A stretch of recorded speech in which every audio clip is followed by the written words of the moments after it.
Padre! Bago magsimula ang mitang ito, hayaan niyo munang ipakilala ko sa inyo ang aking sarili. Narinig mo ba ang aking sarili?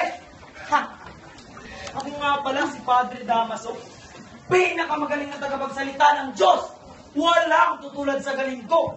Kaya kayong lahat, huwag na huwag ninyong kakalimutan ang kapangyarihan ko. Naiintindihan ba ninyo?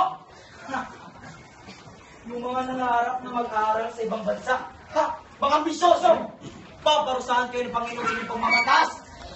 Ang ganyang mapagmataas, napaparusahan, namamatay sa kulungan. Ang ibig ko sabihin lamang, hindi sila narapat dito. Kaya kayong mga matitigas ang ulo, magsibalik loob kayo sa Panginoon. Hindi ba kayo nakukontento? Estupido, ay telestema. Patuloy kayo sa pag-aaklas sa aming mga praile, sa aming mga Kastila. Kaya kayo lahat, unti-unti kayo mawawala. Bakit kayo natutulog? Bakit kayo hindi nakikinig? At ikaw na hindi nakikinig sa misa, dapat sa'yo bigyan ng isang leksyon. Lumayas ka dito. Lumayas ka. Presa. Ifuera de aquí fugitivo. Fugitivo. Correspondera a la totalidad del infierno. Lumayas ka. Huwag ibarang. Hindi ko sinusunod sa tanganan niyo mga Ibarra. Huwag Ibarra. Ibaba mo yan. Biro lamang.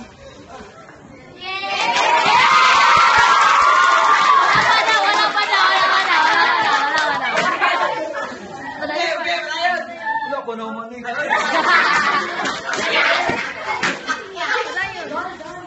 Isa-isa na kayo! Isa-isa na ako isasakupin ng Diablo sa impyerno!